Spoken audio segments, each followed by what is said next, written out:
If you are a parent and you're watching this video, there's a chance that you suspect that your child might have a speech delay. You've also probably gone to your pediatrician or your doctor and they told you, put him in a school and he's going to be okay.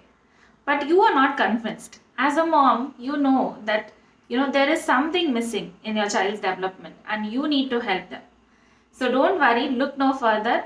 Today I'm going to talk about all you need to do for a child who is 2 or 3 years old in terms of speech therapy and helping their language development. So I'm going to talk about a lot of things today, and this is going to be a jam-packed video.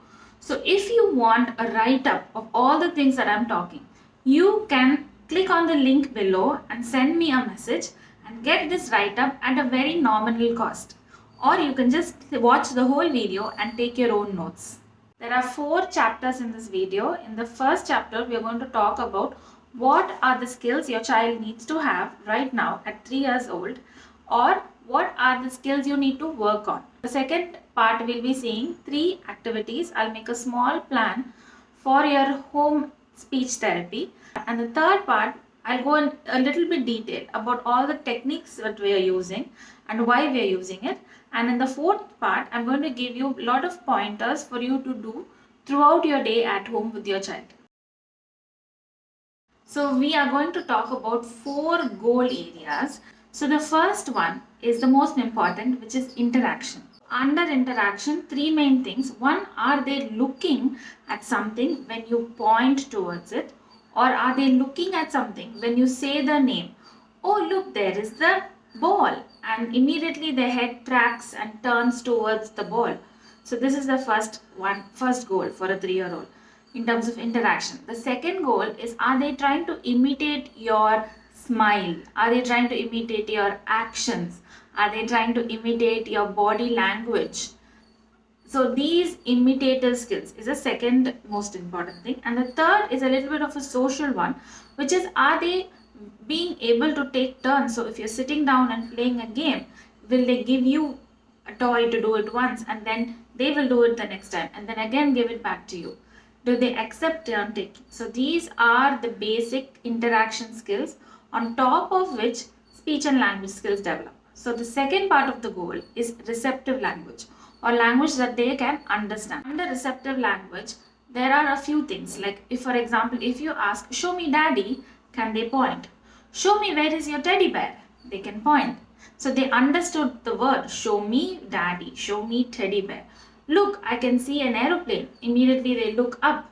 So they understood the word look or aeroplane, and they can even make the connection that aeroplanes fly above. Second indicator for receptive language is, are they able to understand simple directives around the house, like take this for me, keep this in the cupboard, put this in here, take it out.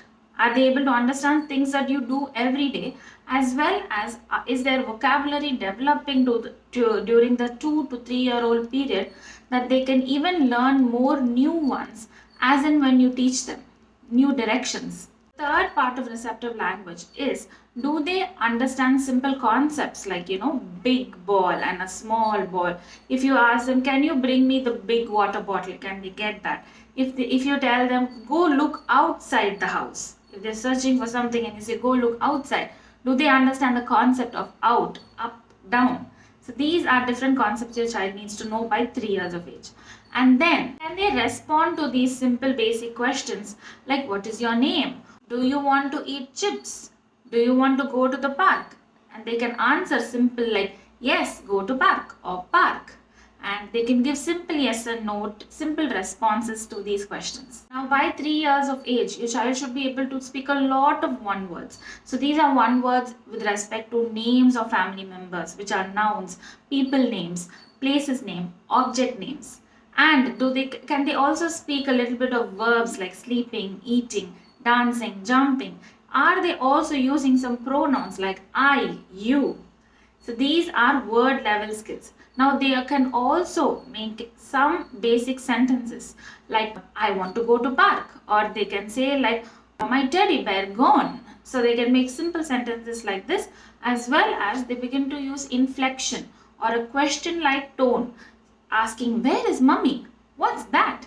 simple questions also emerge at 3 years of age. So these are the three. And the fourth subcategory is speech sounds. So sometimes your child may be trying to speak a lot, but their articulation or their pronunciation is not clear. So by 3 years of age, children should have developed all these sounds like p, b, d, t, g, m, y, f. So I'm going to talk about a lot of things today, and this is going to be a jam-packed video. So if you want a write-up of all the things that I'm talking, you can click on the link below and send me a message and get this write-up at a very nominal cost. Or you can just watch the whole video and take your own notes. So you have to understand now that a child who is 2 or 3, they are still very early in their developmental period and they are not really ready to sit at a table and pay attention to an activity for half an hour or 1 hour. So all the activities, the 3 main activities I'm going to give you today, should not be done for more than 10 minutes. So set aside time of like 5 to 10 minutes when you can sit down for one activity at a time. Don't try to do a lot of activities, all the 3 at the same time. If your child can accept it, well and good, but we are not going to keep very high goals. We are going to take small goals and achieve them one by one. The first is the ball hunt activity. Here the goal of the activity is to teach the concept of under. So many times I have seen children know in and out, but under can be a new difficult one for them. So for this you're going to need just a collection of different types of balls. So take a bunch of balls and take your child by their hand, go to your big open room or maybe the hall and drop all the balls and drop it very fast so that all the balls scatter and go everywhere. Then hold your child's hand and both of you just walk around the room. Give your child the basket to put the balls in. Just make a simple comment. The ball is under the table. The ball is under the table, and go pick up the ball and give it to your child so that they can put it in their basket. Then walk a little bit more further. Then find another ball. Let's say it's under the couch. So, oh, the ball is under the couch. Oh, the ball is under the couch. Then pick it up and put it in the basket. And like this, just go to various places around your home. Keep repeating the phrase. You don't have to ask the question. You keep the question in your mind, but then just give the answer saying the ball is under the so-and-so and help them put it in. So your child is watching and learning, and the repeating speech is helping your child really understand this concept of under. So for the second activity, you're going to take a big exercise ball and come to a nice quiet room in your home. Put the exercise ball. Let's say you have a play mat or keep your legs nearby so that your child doesn't get hurt with the ball. But put the ball near the wall and sit in front of the ball. Get your child to sit on top of the ball. So some children like to sit on the ball, some children like to lie down on the ball. So that doesn't matter, it's up to you. So once you're lying down on the ball, you can hold the ball and just say bounce, bounce, bounce, bounce, and keep tapping the ball so that it goes up and down. So children really enjoy this movement, but very young children can be a little hesitant to do this. So use a small ball or just use 2 to 3 pillows and get your child to lie down on top of it. So while I want you to keep saying bounce, bounce, bounce, and then I want you to say stop, and then just freeze and look at your child. Then just look at your child a little bit more, few more seconds, and then again say bounce, bounce, bounce, bounce, and then again say stop, and then look. So I want you to just repeat this bounce, bounce, bounce, and stop. So by this, we are teaching your child the verb bounce, also the meaning of the word stop. So I want you to repeat this a few times, let's say 3 to 4 times. And by the 4th time, when you stop, I don't want you to say bounce immediately. I want you to give a small pause. Count in your mind for like 5 seconds to see if your child is saying something back. But if they are not saying something back, it's okay. We will ourselves say bounce and continue and finish the activity. Give your child few more days to get used to the activity, to get used to the words, and then again, but keep giving them the pause to see if they can try to come up with it. Give your child 5 days time to start saying the words. If your child is not very particularly fond of the bouncing action, you can also make them lie down on the ball and then roll them front and back where you're still going to say roll, roll, roll, roll, stop. Now the third activity is a ring race activity. So we all have stacking race. So we all have these bought at very early ages, and then we don't know what to do with it. We just think putting it in an order is the only way to play. But the thing is, these are all open-ended toys, and it can be played in many different ways. And this particular activity I'm going to tell you is a very big hit in my therapy sessions. So how you do this activity is take your child and go sit in the hall or the hallway or the doorway in your house. So the doorway is where you are connected to many other rooms. So sit in that strip of space with your child. Take each ring, keep it like this and say go, and then push it. Let it roll like this. So as it rolls, it will go into some room through that way. And when it goes there, so both of you get up, go to that place and then ask, oh, where is the ring?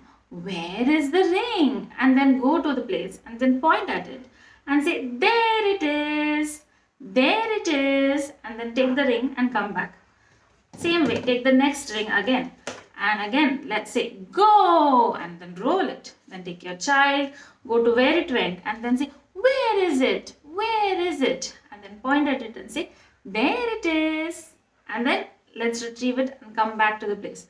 So try to repeat this around 4 to 5 times with your child. Focus on the word saying where. And if you notice, I'm also doing this gesture. So supplement your verbal input with also the gestural or the visual input so that they understand the word even more better. And point also is another gesture to show there it is. So we've covered 3 activities, and pick a few minutes a day to sit down and try these activities with your child. Continue it for 1 week with your child and then come report back to me about what are the developments. Did your child understand the word where, and are they able to point? Did they try to say the word bounce? Are they looking when you say under? So come back and write in the comments. Now let's go on to the techniques that I have planned into this activity, and I want to describe it to you here. I've mainly used 5 techniques here that I want you to really take in mind and use throughout your day with your child in other activities that you're already doing. So the first I've done here is I'm using a repeated speech model. That means I am taking very few words. I'm not talking too much that all the things that I'm talking is just going above the child's head. I'm taking very specific words and phrases according to the activity, and I am repeating it 2 times and 3 times. Like, where is it? It is there. Bounce, bounce, bounce. It is under the table. It is under the chair. So I have some specific phrases that I keep repeating. So this is a type of modeling which enhances your child's semantic understanding. That is, understanding the meaning of what you're just saying. So first, that's the first step before expression. Then they associate. Okay, when mommy says the word under, she's looking under. When mommy says the word bounce, she's bouncing the ball. Okay, so they understand the meaning. Then they make that association. This is the most important step. When they keep repeatedly hearing this, this leads them to expression or them by themselves saying that word after a few days. The second strategy I've employed here is intrinsic motivation. So for a developing toddler, movement is very much fun and interesting. But sitting down in a place, not so much. So if you see, all my activities have an element of moving to them. And they are all about being curious and finding out things. So this itself in nature is already motivating to the child.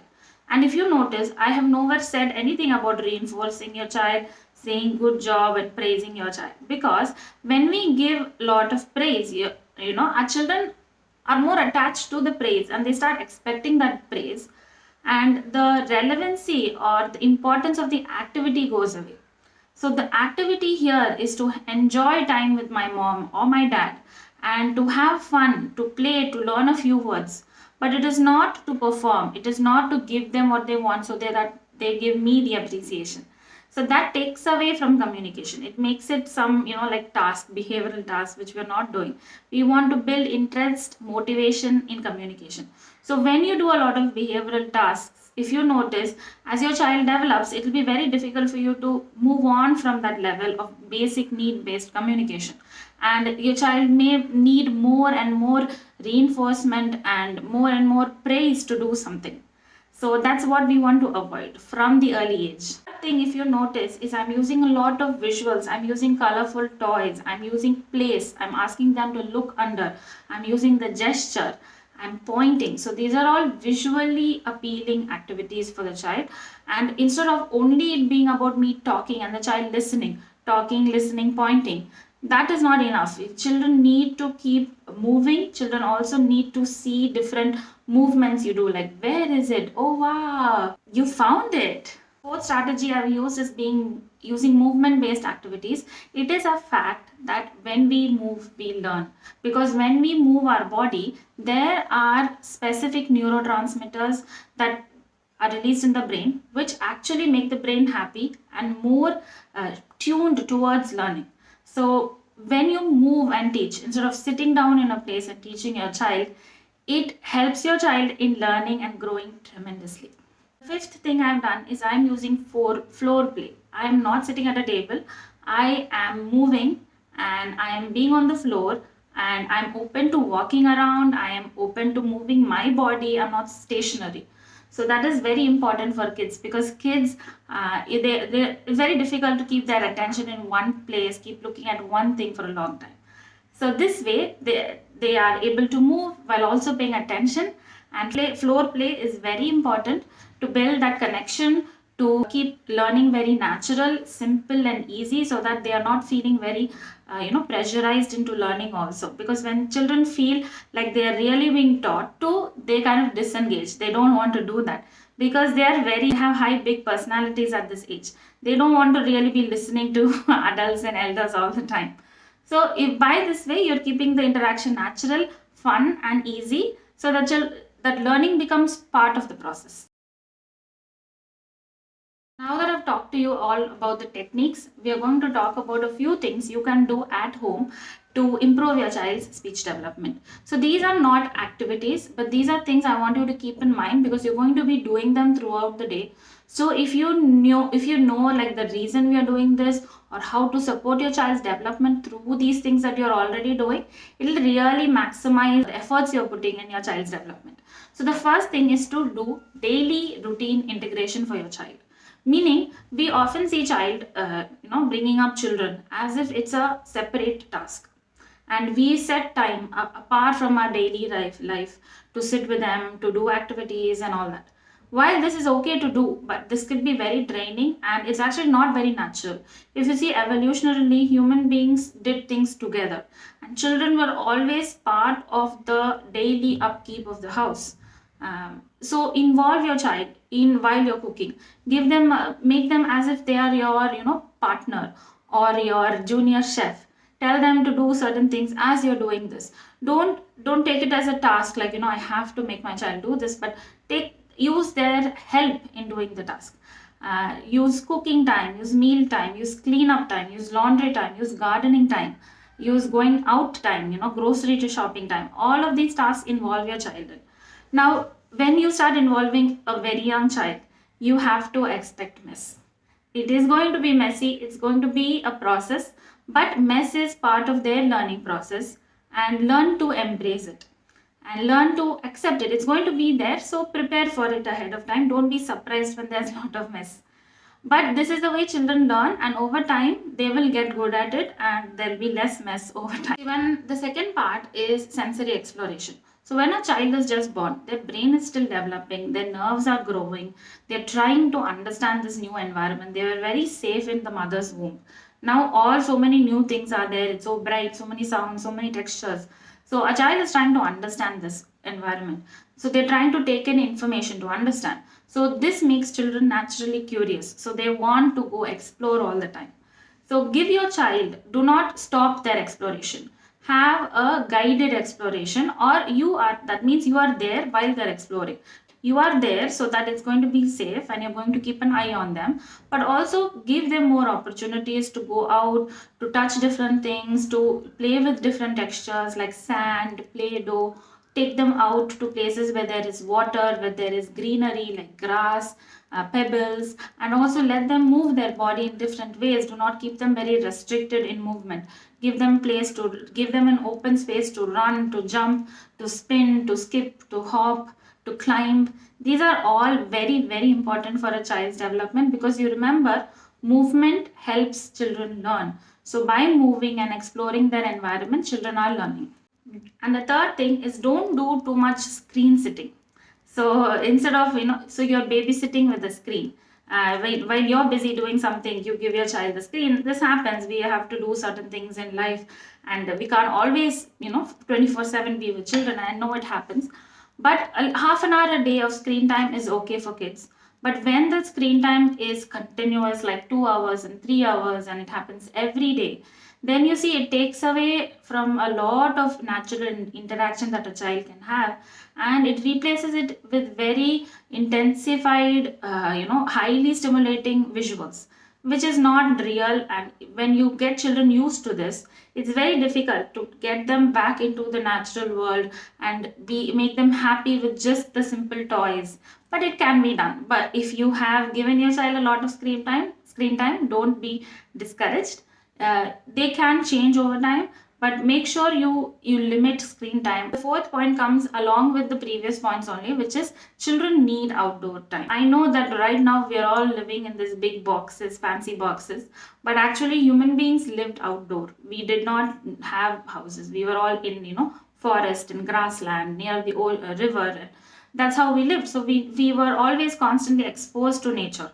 And when that is taken away from children and we are keeping them in the house 24/7, it is difficult for their brain, because it makes them extra curious, extra want to run outside and explore things. So give your child, make it a natural part of your day to go outdoors to a nearby park, at least for 1 to 2 hours a day, where they can spend some time exploring different plants and sand and play equipments. And a social interaction with same-aged kids. So if you see, a lot of time, a toddler who has a speech delay is more comfortable with adults than children their own age. Do you know why? If you do, maybe leave it in the comments below. But it is because children, adults are very forgiving, they are very helpful, they're very caring and nurturing. But same-aged peers are not like that. They are also, equally tough, equally wanting to fight and get what they want. So it can be difficult for your child to play with their own age children. So they prefer playing with adults, but do not have them stop there. Introduce more kids to your child who are around their own age. So when your doctor or a pediatrician tells, put them in school, he's going to be fine, this is what he's telling. Or he or she is asking you to put your child in a social environment so that they pick up language and develop skills by looking at other children. So by interaction, children learn so many skills, like how to protect what I have, how to cooperate with another child, how to problem solve a difficult situation, how to get what I want, how to interact with them. So they learn how to share my toys. They learn so many different social skills only if you give them the opportunity to do that. As much as possible, give your child a small social group that they can play with. Now the last thing is, sing and interact with your child. Rhymes is like the key to open your child's mind, because children love rhymes, and through rhymes we can teach so many things. And if there are so much we have to go into if I start talking about rhymes. So that is why I have made a complete course on how you can use rhymes to teach your child. You can check it out over here. And if you have any more doubts or questions, leave it in the comments. After each video, I check the comments for a while, so I'll definitely read and reply. So if you also want to download the information that was all talked about in this big video, click on the link to my WhatsApp chat, and you can pay a very nominal, pay a small fee to get access to this document.